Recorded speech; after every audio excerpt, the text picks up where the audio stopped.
Hi. Today, we will explain the storyline of the movie titled Hollow Man 2, which was released in 2006. Okay, let's get right to the story. At a party, a man named Devin tries to mingle with the other guests. He tells a woman who appears to be alone that he is researching animals, particularly monkeys. The woman looks at him strangely and then leaves him with her husband. Shortly after, an invisible figure pushes Devin from behind. Not only that, the figure also pulls him away, causing him to stumble and create chaos in the middle of the party. Devin tried to uncover who his attacker was by splashing water, but it accidentally hit another guest. Devin felt guilty and went outside. In the hallway, the figure attacked Devin again, this time dragging him nearly out of the bathroom window, but Devin managed to hold on. The invisible figure tortured him further, demanding to know where the potion was that could restore his body to its original state. Devin had already told him he didn't have the potion, as the only person who possessed it was Maggie Dalton, the woman who had concocted the compound. After obtaining the name of the doctor who had the potion, the figure threatened Devin not to report it, then appeared to leave the bathroom. Devin sighed in relief and pulled out his phone, intending to call someone. But it was all a trick. The invisible figure was still there, angry at Devin for trying to call, then smashed his phone. The figure used Devin's phone to end his life. Next, two detectives named Lisa Martinez and Frank Turner investigate the crime scene, but they have no explanation for how the suspect could have escaped without a trace. They find the phone that was used as a weapon, but the SIM card is missing. Shortly after, Dr. William Reisner, Devin's superior, arrives at the crime scene with several military officials, including Colonel Bishop. Frank asks who might be targeting Devin, but William says anyone could be the culprit, given their past collaboration with the Department of Defense. The colonel states that his team will take over the case, but Frank refuses to accept it immediately. However, before he could comment further, the colonel said that he had confirmed it with Frank's superior and didn't want any arguments, so Lisa urged Frank to leave immediately. Even though the case had been taken over, Frank's superior, Tom, still entrusted him and Lisa with escorting a biologist who was also William's subordinate, Margaret, alias Maggie. After a brief introduction, Maggie asked about the level of danger she was facing. Frank replied diplomatically that they did not know the details yet, as their job was only to ensure her safety.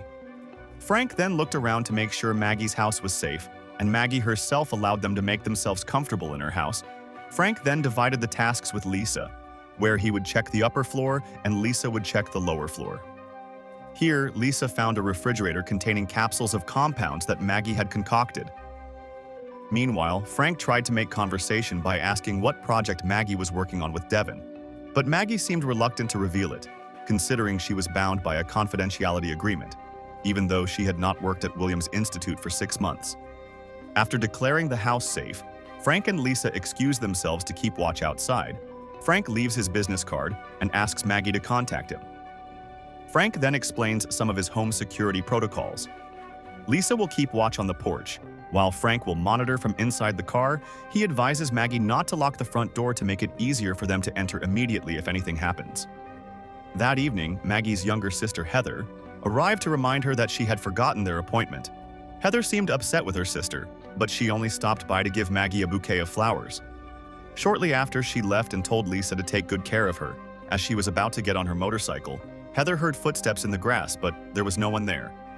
After Heather left, Maggie's cat came and approached Lisa, who then opened the door for it. She didn't know that an invisible figure had sneaked in with the cat. Lisa wanted to go out again after the cat went inside, but she heard the sound of creaking stairs. Lisa, suspicious, immediately became alert and slowly went upstairs. She saw footprints on the doormat and a broken vase. Maggie heard the sound and called out to whoever was outside. Lisa answered and told her to stay inside. Right in front of the door, the invisible figure took the table lamp and struck Lisa unconscious. Through the radio connection, Frank realized his partner was in danger and rushed to save Lisa. Unfortunately, Lisa's life couldn't be saved. With a heavy heart, Maggie said Lisa had died. Suddenly, a helicopter surrounded Maggie's house, followed by military personnel who entered and searched the house. At that time, Maggie was locked in her study, where the invisible figure asked her to reveal where she had hidden the antidote. Frank managed to break down the door, and shortly after, the troops secured the room and ordered Frank and Maggie to leave. Outside, William and his full team had arrived to to capture the invisible figure. Frank immediately realized they had been using Maggie as bait. He was furious because his colleague had just died inside. Several small grenades were thrown wherever the invisible figure was seen moving through the infrared camera, but they still failed to capture it. Meanwhile, Frank took Maggie to a place out of sight of William's team. Frank demanded an explanation from Maggie about what was chasing them, as it was targeting Maggie, not others, yet his colleague had also become a victim. Maggie replied that she didn't know what it wanted. She was also searching for answers. Frank decided he needed to take Maggie to the police station for safety. They rush off, but the figure follows them and crashes into pedestrians on the sidewalk. Maggie and Frank try to run away as fast as they can until the figure is hit by a passing vehicle. Injured, the figure returns to its dingy apartment to treat his wounds. When Frank arrived at the police station, he immediately went to see his superior, Tom. Tom expressed his condolences for Lisa's death and asked what Maggie needed. Maggie said she needed a laptop and privacy. Tom then invited Frank to talk privately outside. The afternoon before he and Lisa were on duty, they saw a suspicious helicopter flying over Maggie's residential complex. Frank eventually gave the helicopter's tail number to the office to check its credibility. Tom informed him that the helicopter was not registered, which made Frank very upset because his work was interrupted. However, Tom couldn't disobey orders from higher-ups. Tom said they had to move Maggie to a cell until the FBI arrived to pick her up. An unseen figure arrived at the police station and attacked the guarding officers. After that, he quickly searched for Maggie's name on the computer to find out her current status. At the same time, Frank offered to escort Maggie to her cell, but instead of taking her to the bathroom, Frank told Maggie to escape from the second floor. The other officers escorting them believed Frank when he pretended to speak to Maggie. After a few minutes, Frank asked one of the officers to take his place, and without suspicion, they stood guard outside the bathroom door. As planned, Frank hurried to meet Maggie on the second floor, then ran to take her away in a car. At that moment, an unseen figure spotted them, but failed to catch up. On the way, Frank still tried to get an answer about why Lisa was killed. He suddenly braked, ready to take Maggie back to the police station if she wouldn't tell him the truth. Not wanting to go back, Maggie agreed to tell him what she knew. Frank finally took Maggie to sneakily steal a car parked on the side of the road. Meanwhile, William and Colonel Bishop were worried about Frank and Maggie's escape. As if Maggie spoke up, their project would be in jeopardy. The police reported seeing Frank's car stopped in the middle of the road, so Colonel Bishop deployed his men to broadcast Frank's photo on television stations and all networks. They also conducted raids at every bridge and city exit. Meanwhile, in the car, Maggie began to tell the story of the invisible figure 5 years ago. A team of molecular biologists had cracked the code to make humans invisible, but the program was canceled overnight due to a murder, in which all team members were killed, except for 2. They realized something was wrong with the experiment. A year later, Reisner resurfaced with secret funding from the Department of Defense, and their operation was named Silent Night, with the goal of creating a national security weapon or an undetectable soldier. Reisner successfully replicated the original test results, then called Maggie to join and fix the flaws. Maggie acknowledged that there was a flaw in the invisible code. The serum produced could alter human tissue to make it invisible, but its side effects were terrifying. It slowly destroyed body cells. For this reason, Maggie developed a chemical compound she called a stabilizer to keep the test subjects alive. The subject was named Michael Griffin, a member of a special forces unit. On the day the serum was injected, Reisner stated that the experiment was successful. However, when they administered the inhibitor a few days later, Michael suddenly died. Reisner disbanded the project, but Maggie couldn't forgive herself. She sought to uncover what caused the inhibitor to fail. That night at her home, Maggie finally discovered that the inhibitor hadn't failed. Reisner had never given it to Michael. Back at the Reisner Institute headquarters, William said that he not only hoped they could capture Frank, but was also worried about Michael, who was wandering around unseen. He emphasized to Colonel Bishop that Michael must not get the inhibitor at any cost. Bishop assured him that he would be able to control his men without sacrificing Maggie. Frank and Maggie were stopped at a gas station, buying food and drinks at a convenience store. Maggie checked her phone and received many messages from Heather. Heather said the news about Maggie was all over the TV, and someone had sent her a message telling Maggie and Frank to go to 2058 Ludlow. However, Maggie didn't immediately tell Frank about the message. Shortly thereafter, they continued their journey, Frank still trying to find a way out. Maggie directing Frank to drive out of town. As long as they could get away, the serum would attack Michael's organs until he died. Maggie was sure Michael would only survive less than a month. Finally, Maggie showed Frank the text message she had just received. Frank was annoyed because it could be a tracking loophole. Maggie admitted she didn't know who sent the message, but the same person had been sending her text messages for the past month. Frank decided to find out who was at 2058 Ludlow. Soon, they arrived at the address and paid a homeless person to check the area around Ludlow. The homeless person confirmed that there were only a few homeless people there. Meanwhile, at the Reisner Institute, Michael had arrived and disabled the guards on the lower floor. He went upstairs and met a blind employee. He asked where Colonel Bishop's office was. After getting the answer, Michael immediately went to Bishop's office, where he was exchanging information with his subordinates about Maggie's communication device. They managed to hack into Maggie's cell phone and got the latest message telling them where they were. At the same time, Michael closed all the window blinds and threatened Bishop. Bishop tried to change his stance that he didn't need Maggie, promising to give him the device. Michael didn't believe him and accused Bishop of being a traitor. Bishop asked him to understand that they needed a safe failure to protect the integrity of the program. Bishop secretly took a pen and stabbed Michael.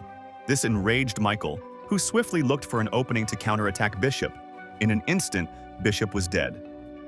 Frank and Maggie had found the location of 2058, which turned out to be an abandoned factory. Carefully, Frank and Maggie entered the building. However, Maggie believed there was something inside. Sure enough, on the upper floor, they saw someone waiting. A man claiming to be Timothy emerged from the darkness. He was sensitive to light and asked Frank not to shine his flashlight on him. Timothy said he had 3 rare cancers caused by organ failure and a loss of tolerance to light. However, Timothy was not alone. He said there were 3 others like him out there. He also stated that the Silent Night operation was not about national security but political security. He then showed newspaper clippings depicting political figures dying mysteriously. But since then, the victims had become random to cover up the true agenda. For that reason, Maggie and Frank believed they had to act quickly to prevent the next victim. Suddenly, they hear someone approaching. Frank is certain it's Michael. Frank and Maggie rush to escape through a shortcut. Frank tells Maggie to go first while he tries to prevent Michael from catching up. Michael manages to ambush him, but Timothy helps from behind. In the car, Frank says he will drop Maggie off at the bus station and leave without her. Frank then gives Maggie a gun for protection. However, Maggie asks Frank to take her to the Times newspaper office. She has a way to stop Reisner by spreading the news about him. If Michael targets her afterward, Maggie is willing to take the risk. She just wants to contact Heather and make sure she's okay. Heather was alone at home watching the news about the search for her brother on TV when Michael showed up at her house and kidnapped her.